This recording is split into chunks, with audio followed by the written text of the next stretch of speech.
Prepare-se para mergulhar em um mundo de terror absoluto. Neste vídeo, você vai descobrir 3 histórias de maldições que desafiam a própria sanidade.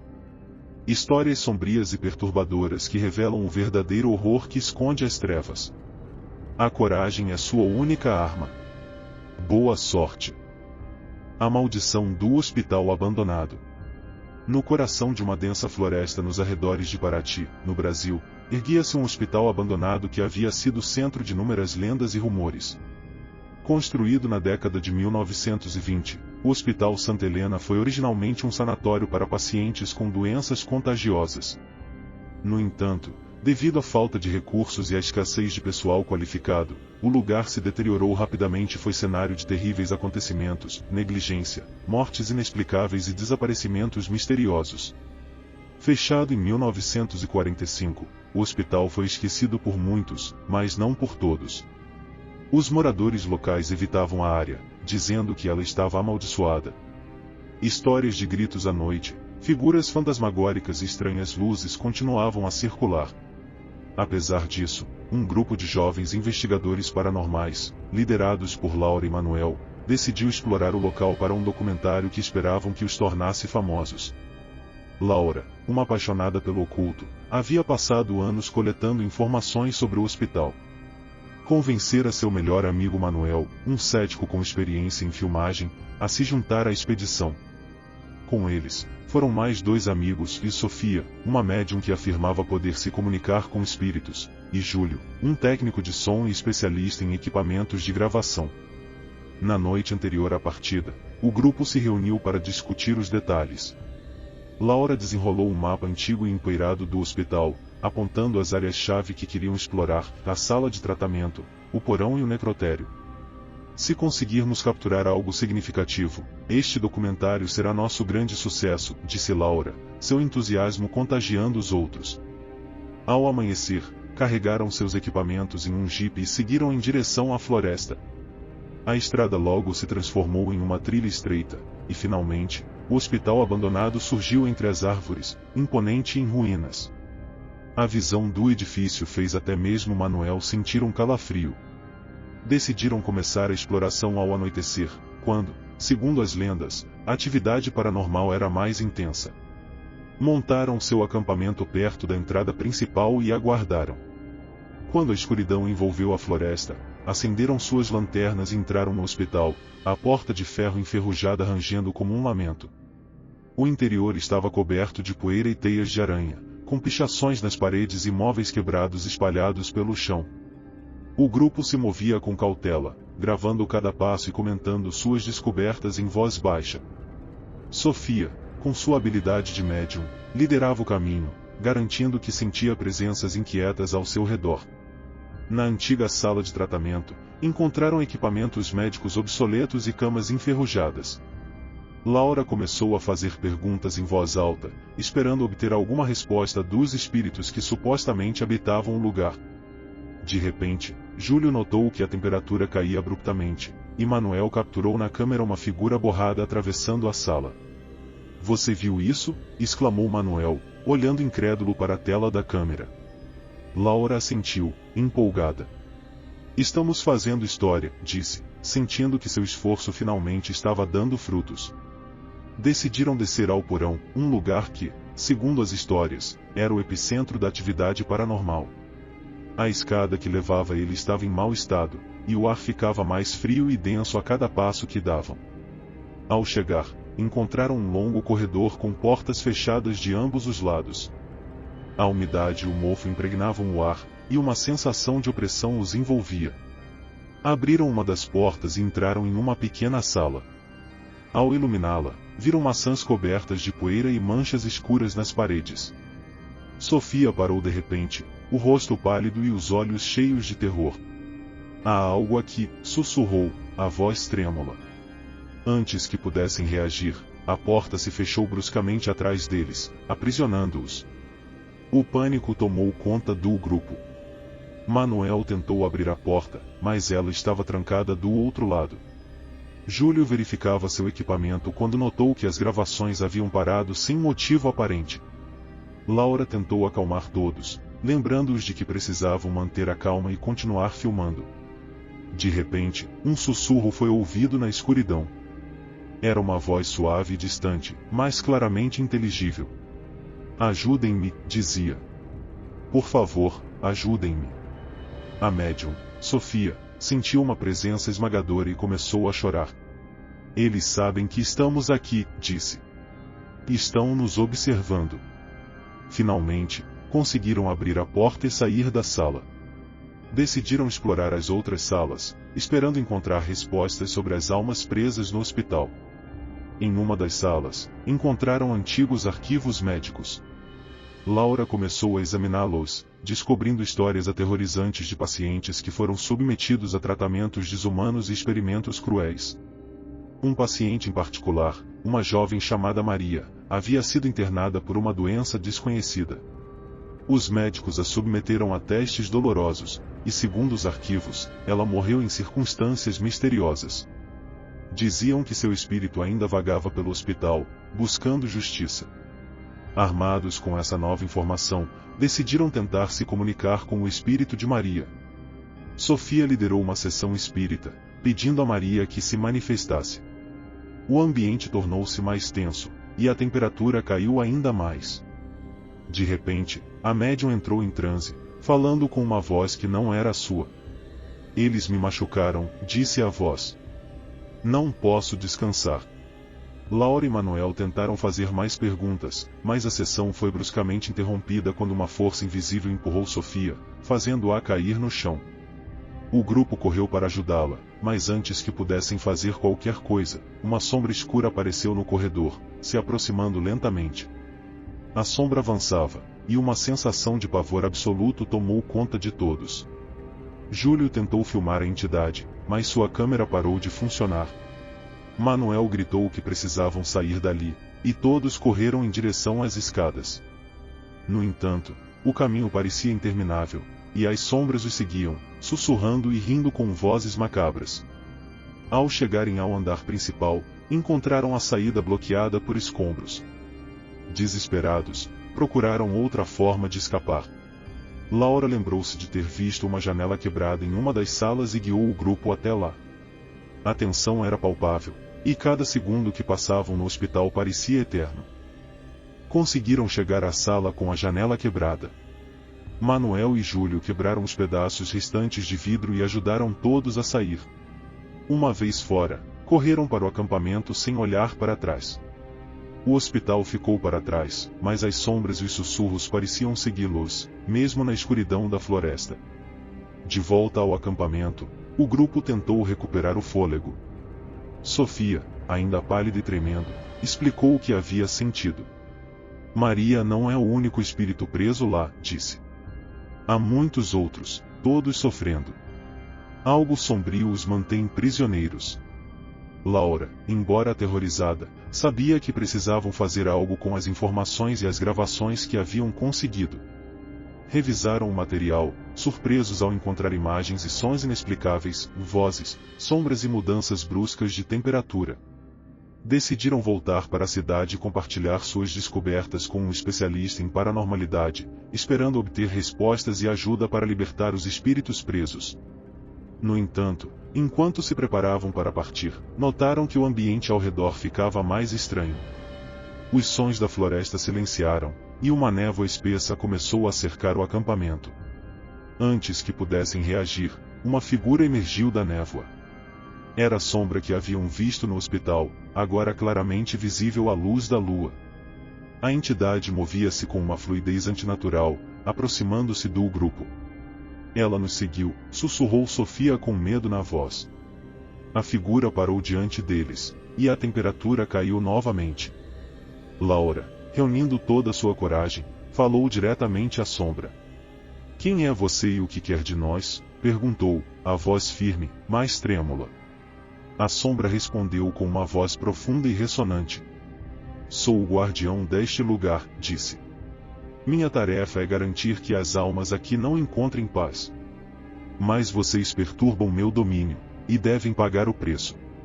Sofia, recuperando parte de sua compostura, tentou argumentar com a entidade. Não queremos te fazer mal, disse. Só buscamos ajudar os espíritos presos. Por favor, deixe-nos ir. A figura permaneceu em silêncio por um momento e, então, de maneira inesperada, começou a desaparecer. Se realmente desejam ajudar, devem voltar a enfrentar a escuridão que reina naquele hospital. Só então poderão libertá-los. Com essas palavras, a sombra desapareceu, deixando o grupo em um estado de confusão e medo. Laura sabia que não tinham outra escolha senão voltar ao hospital. Apesar do perigo, entenderam que sua missão ainda não havia terminado. O grupo voltou ao hospital, desta vez com uma determinação renovada. Armados com mais conhecimentos e uma melhor preparação, entraram novamente no edifício em ruínas. Laura liderava o caminho, seguida por Manuel, Sofia e Júlio, todos prontos para enfrentar o que fosse necessário. Voltaram ao porão, onde Sofia novamente sentiu a presença de Maria. Desta vez, decidiram realizar um ritual de libertação, utilizando antigos encantamentos e símbolos de proteção. Enquanto Laura recitava as palavras, uma luz brilhante encheu a sala, e a figura de Maria apareceu, rodeada de outras almas perdidas. As sombras escuras tentaram interromper o ritual, mas o grupo manteve-se firme. Uma intensa luta espiritual começou, com as almas presas enfrentando a escuridão que as mantinha cativas. Sofia, canalizando todas as suas energias, conseguiu quebrar a barreira que mantinha as almas prisioneiras. Com um último grito, a escuridão se dissipou, e as almas foram libertadas. Maria, agradecida, sorriu e desapareceu em uma luz brilhante. O hospital, agora vazio de suas presenças atormentadas, parecia estranhamente tranquilo. O grupo deixou o hospital ao amanhecer, exausto, mas vitorioso. Sabiam que haviam feito a coisa certa e que, embora o caminho tivesse sido perigoso, seu esforço valeu a pena. Voltaram para a cidade e compartilharam sua experiência, não apenas em seu documentário, mas também com aqueles que precisavam ouvir a verdade. Paraty e seus arredores recuperaram uma sensação de paz, e o hospital abandonado se tornou um lugar de lembrança e respeito. Laura, Manuel, Sofia e Júlio continuaram suas investigações paranormais, mas sempre com a memória de sua experiência no Hospital Santa Helena como um lembrete do poder e do perigo do mundo espiritual. E assim, a história do hospital abandonado se tornou uma lenda, um aviso e um testemunho da coragem e determinação daqueles que ousaram enfrentar o desconhecido. Se essas histórias estão te deixando com medo, não se esqueça de se inscrever no canal e ativar o sininho para não perder nenhum dos nossos próximos contos macabros. Dê um like se o terror está te impressionando e compartilhe suas reações nos comentários. Seu apoio ajuda a manter o pavor vivo e garante que mais histórias sombrias cheguem até você. O culto da escuridão. Na pequena cidade de São João, escondida entre colinas verdes e riachos cristalinos, havia uma velha mansão que todos evitavam. A mansão Costa, como era conhecida pelos locais, estava abandonada há décadas. Diziam que uma família rica havia morado lá, até que um dia desapareceram sem deixar vestígios. Histórias sobre ruídos estranhos e luzes inexplicáveis na mansão eram comuns entre os habitantes da cidade, mas poucos se atreviam a se aproximar. Mariana, uma jovem jornalista de São Paulo, chegou a São João com a intenção de investigar esses mistérios.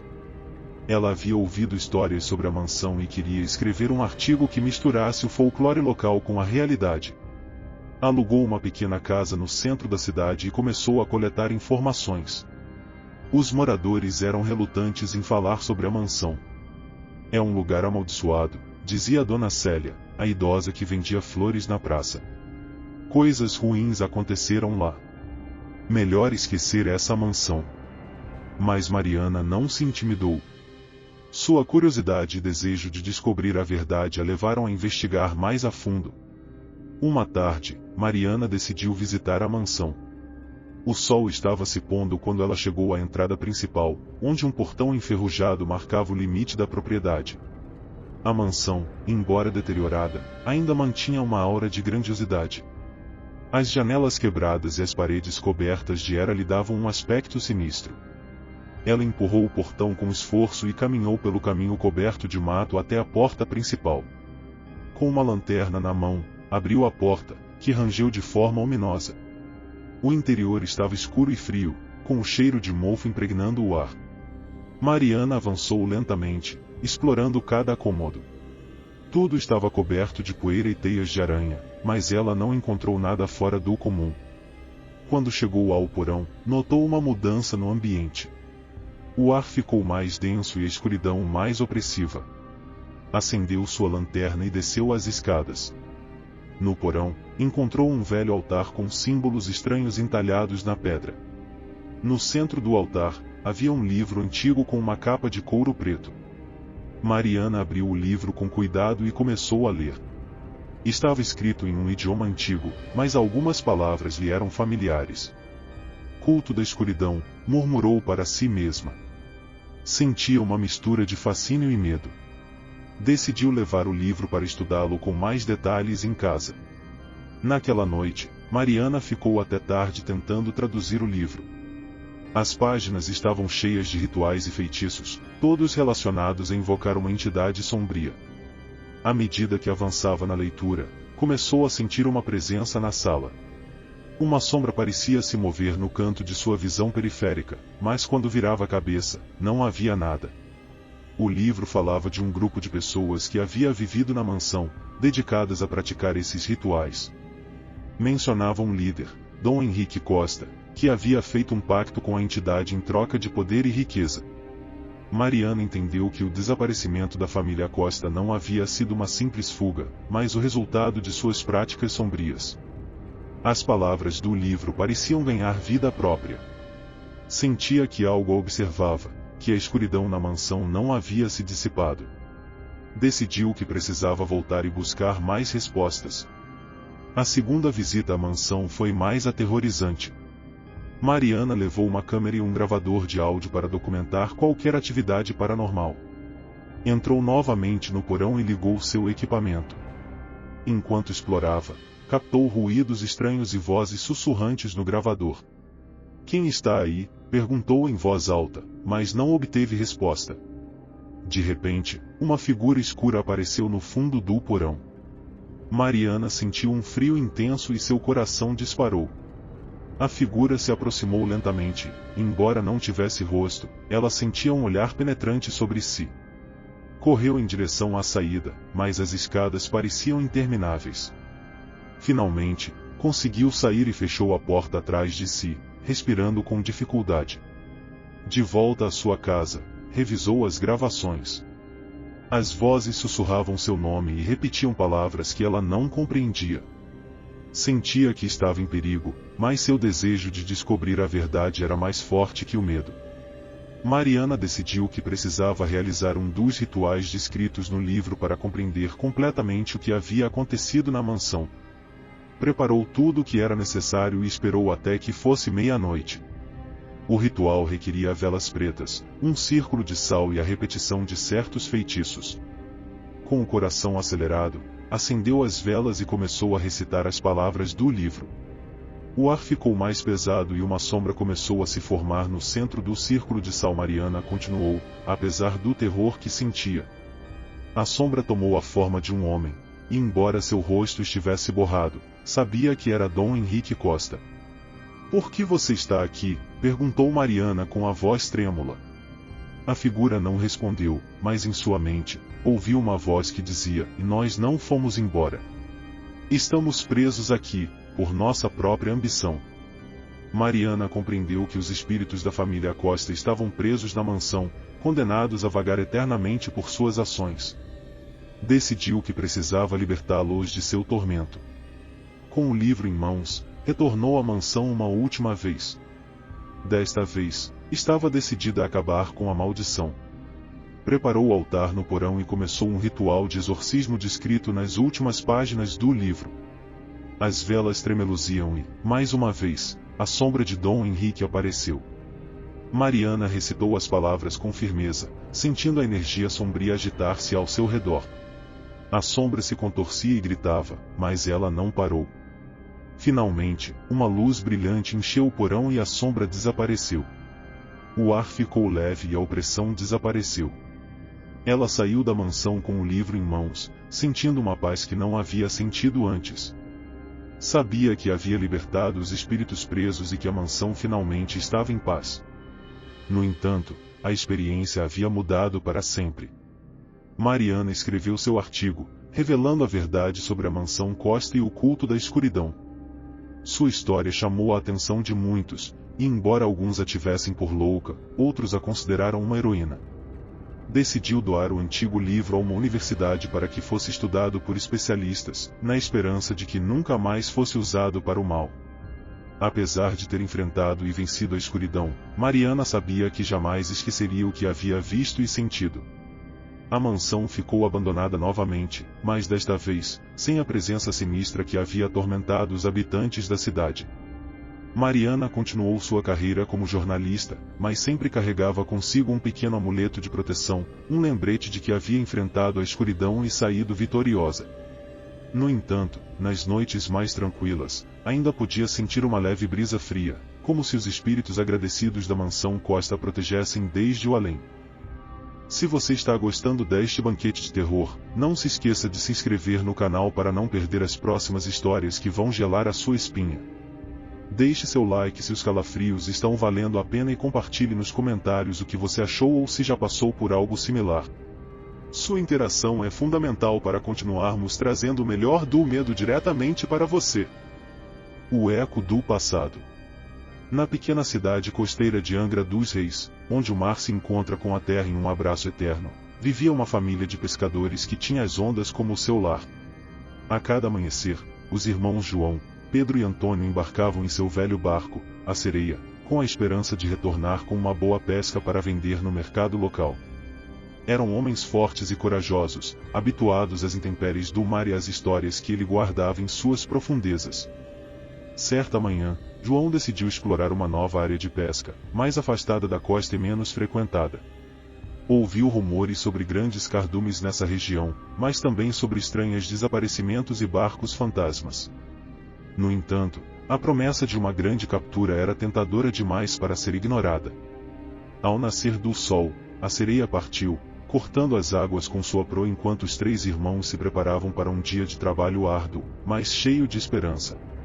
O céu estava claro, e o sol começava a subir, prometendo um dia tranquilo. Contudo, à medida que se afastavam da costa, uma sensação crescente de inquietude tomou conta deles. Depois de várias horas de navegação, chegaram à área indicada. As águas eram mais profundas e escuras, e um silêncio estranho envolvia o ambiente. Os irmãos lançaram as redes e aguardaram, trocando piadas e histórias para passar o tempo. No entanto, a atmosfera se tornou cada vez mais tensa. De repente, Pedro, o mais novo, avistou algo no horizonte. Era uma figura escura, mal visível através da névoa que começava a se levantar. "O que é aquilo?" perguntou, apontando para o objeto. João e Antônio olharam na mesma direção, franzindo o senho. À medida que se aproximavam, a figura se tornava mais nítida. Era um barco, um velho veleiro com velas rasgadas e o casco coberto de algas e cracas. Parecia estar à deriva há anos. Os irmãos sentiram um calafrio percorrer suas espinhas. Apesar de sua experiência no mar, nunca haviam visto algo tão perturbador. "Devemos nos aproximar?" perguntou Antônio, com uma mistura de curiosidade e medo na voz. João assentiu, decidido a investigar. Com cautela, a sereia se aproximou do veleiro. Ao chegar, perceberam que o barco estava vazio. Não havia sinais de vida, nem corpos, nem qualquer indício do que havia acontecido com a tripulação. Subiram no veleiro, explorando cada canto. O convés estava em ruínas, com tábuas apodrecidas e cordas desfiadas. Na cabine do capitão, encontraram um diário de bordo. João o abriu com cuidado, lendo em voz alta os últimos registros. O capitão anotara eventos estranhos, ruídos inexplicáveis à noite, sombras se movendo sob a água, e uma sensação constante de estar sendo observado. A última entrada era especialmente perturbadora, e hoje, o mar está calmo, mas a escuridão nos rodeia. Sinto que algo nos espreita das profundezas. Se alguém encontrar este diário, reze por nossas almas, pois temo que nunca mais retornaremos. Os irmãos trocaram olhares preocupados. decidiram levar o diário com eles e retornar a Angra dos Reis para informar as autoridades e suas famílias sobre a descoberta. No entanto, quando tentaram voltar para a sereia, perceberam que algo estranho estava acontecendo. O céu, que estava claro, agora estava coberto por nuvens negras. Um vento gelado começou a soprar, e as ondas cresceram em tamanho e ferocidade. Os irmãos se apressaram a voltar ao seu barco, mas o mar havia se tornado hostil. As redes, que antes estavam vazias, agora estavam cheias de peixes mortos, seus olhos vazios refletindo a tempestade crescente. "Precisamos sair daqui agora", gritou João, lutando contra o vento. No entanto, quando tentaram ligar o motor, ele se recusou a funcionar. O pânico começou a tomar conta enquanto as ondas batiam com força no casco de A Sereia. De repente, uma figura emergiu da água. Era uma mulher, ou pelo menos parecia ser. Sua pele era pálida, e seus cabelos longos e escuros. Seus olhos, vazios como os dos peixes, fitavam os irmãos. Antes que pudessem reagir, ela desapareceu sob as ondas. "É a sereia", exclamou Pedro, lembrando-se das velhas histórias que seu avô costumava contar. "Precisamos sair daqui antes que seja tarde demais." A tempestade piorou, e os irmãos lutaram desesperadamente para controlar o barco. João e Antônio trabalhavam freneticamente no motor enquanto Pedro tentava manter o equilíbrio. As ondas os atingiam sem piedade, e o vento uivava como uma fera enfurecida. Finalmente, o motor rugiu. Vamos embora", gritou João, tomando o leme. A sereia começou a se mover, mas o mar não ia deixá-los partir tão facilmente. Uma onda gigantesca se ergueu diante deles, como se o próprio oceano tentasse engoli-los. Os irmãos se agarraram ao que puderam enquanto a onda os levantava e os lançava para o vazio. O barco cambaleou, e por um momento, pensaram que tudo estava perdido. Mas a sorte estava do lado deles. A sereia caiu pesadamente na água e, embora danificada, permaneceu flutuando. Os irmãos, encharcados e tremendo, continuaram sua fuga. Finalmente, depois do que pareceu uma eternidade, as águas se acalmaram e o céu começou a clarear. Quando a sereia finalmente chegou a Angra dos Reis, os irmãos estavam exaustos, mas vivos. Levaram consigo o diário do capitão e as histórias do que haviam visto e experimentado. As autoridades e os habitantes da cidade os receberam com preocupação e curiosidade, mas também com ceticismo. "Vocês realmente viram uma sereia?", perguntou um dos pescadores mais velhos, com uma mistura de incredulidade e medo nos olhos.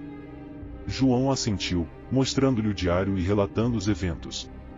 Alguns acreditaram em suas palavras, enquanto outros as descartaram como resultado de fadiga e estresse. Apesar das dúvidas, os irmãos sabiam o que haviam visto. A experiência os havia mudado, deixando cicatrizes não visíveis a olho nu, mas profundas em suas almas. Decidiram deixar o mar por um tempo, dedicar seus dias a reparar o barco e tentar esquecer o horror que haviam enfrentado. À medida que os dias passavam, Angra dos Reis começou a mudar. Eventos estranhos começaram a ocorrer. Pescadores relataram ter visto sombras na água, e alguns afirmavam ouvir cantos distantes durante a noite. Os peixes, antes abundantes, começaram a escassear, e o mar parecia cada vez mais escuro e perigoso. Os irmãos, embora afastados do mar, sentiam o chamado das profundezas. Sabiam que a sereia e a escuridão que a rodeava não os deixariam em paz tão facilmente. João começou a ter pesadelos, nos quais a figura da sereia o observava da beira do mar, seus olhos vazios cheios de acusação. Finalmente, decidiram que precisavam fazer algo para deter o que haviam desencadeado. Buscaram ajuda em livros antigos e conversaram com anciãos que conheciam as lendas do mar. Descobriram que a única maneira de apaziguar a sereia era devolver algo que ela havia perdido há muito tempo, um antigo amuleto que, segundo as histórias, havia sido roubado pelos primeiros colonizadores da região. Determinado a pôr fim ao tormento, João decidiu fazer uma última viagem para devolver o amuleto ao mar. Pedro e Antônio o acompanharam, sabendo que não podiam deixar seu irmão enfrentar esse perigo sozinho. Prepararam a sereia uma vez mais e partiram ao amanhecer. A atmosfera estava tensa, e o silêncio entre os irmãos era quebrado apenas pelo som das ondas. Navegaram até a mesma área onde encontraram o veleiro. Quando chegaram, o mar estava calmo, mas sentiam que algo os observava das profundezas. João segurou o amuleto nas mãos, sentindo o peso da história e da responsabilidade. Com uma oração silenciosa, jogou o amuleto na água. Por um momento, nada aconteceu. Mas então, uma luz azulada surgiu das profundezas, iluminando o oceano com um brilho etéreo. A figura da sereia apareceu novamente, mas desta vez, não parecia hostil. Seus olhos vazios se encheram de uma tristeza infinita, e então, lentamente, ela desapareceu na água. Os irmãos sentiram uma paz que não experimentavam há muito tempo. Sabiam que haviam feito a coisa certa. Quando retornaram à Angra dos Reis, a mudança foi imediata. O mar voltou a ser generoso, e os eventos estranhos cessaram. Os pescadores recuperaram sua confiança, e a cidade retomou sua vida normal. Os irmãos, embora ainda carregassem as cicatrizes de sua experiência, encontraram consolo em saber que haviam acabado com a maldição. A sereia voltou a navegar, desta vez com um novo senso de respeito e reverência pelo mar e seus mistérios. João, Pedro e Antônio nunca esqueceram o que haviam visto e aprendido, e se tornaram guardiões das histórias e lendas que o oceano guardava. Anos depois, os irmãos se sentavam na praia, olhando para o horizonte. João, o mais velho, segurava seu filho pequeno no colo e contava a ele a história da sereia e do velho veleiro. O menino ouvia com olhos arregalados e fascinação, absorvendo cada palavra. Lembre-se, filho, disse João, o mar é um lugar de maravilhas e perigos.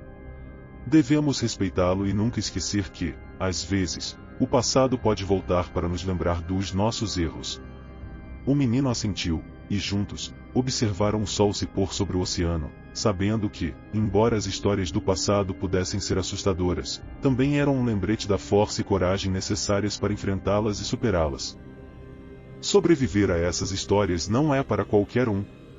Se você chegou até aqui, parabéns, você é mais corajoso do que a maioria. Não se esqueça de se inscrever no canal para garantir que as próximas histórias de terror cheguem diretamente até você. Prepare-se, pois o medo nunca descansa. Nos vemos no próximo vídeo, e se você tiver coragem de voltar. Até breve.